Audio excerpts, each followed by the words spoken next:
পাঁচখয়েরপুর বিধানসভা কেন্দ্রের অন্তর্গত পুরাতন আগরতলা আরডি ব্লক থেকে 4টি ভিলেজ কমিটিকে বেলবাড়ি আরডি ব্লকে অন্তর্ভুক্ত করার দাবিতে সোমবার সার্কিট হাউসের সামনে গান্ধী মূর্তির পাদদেশে বিক্ষোভ প্রদর্শন করে খয়েরপুর লোকাল এরিয়া কমিটি। তাদের দাবিগুলি হল 4টি ভিলেজ কমিটিকে পুরাতন আগরতলা আরডি ব্লক থেকে সরিয়ে কাছাকাছি বেলবাড়ি আরডি ব্লকে অন্তর্ভুক্ত করতে হবে। সেই ভিলেজ কমিটিগুলি হল রাধামোহনপুর ভিলেজ কমিটি, পশ্চিম রাধামোহনপুর ভিলেজ কমিটি, বর্ধমান ঠাকুর ভিলেজ কমিটি, ধূপছড়া ভিলেজ কমিটি।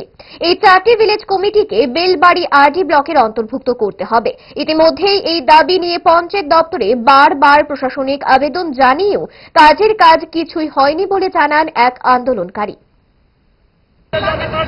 তো আমি প্রথমে ধন্যবাদ দিতে আমার His Excellency Jishnu Dev Varma, the governor of Telangana at present, আর যেহেতু ডিপুটি চিফ মিনিস্টার আসছিল এই সময়ে যে ডিসি তারা নন बीएससी আছে তারা स्ट्रीमलाइन करा बीएससी में देने के लिए वो लोग काम किया था।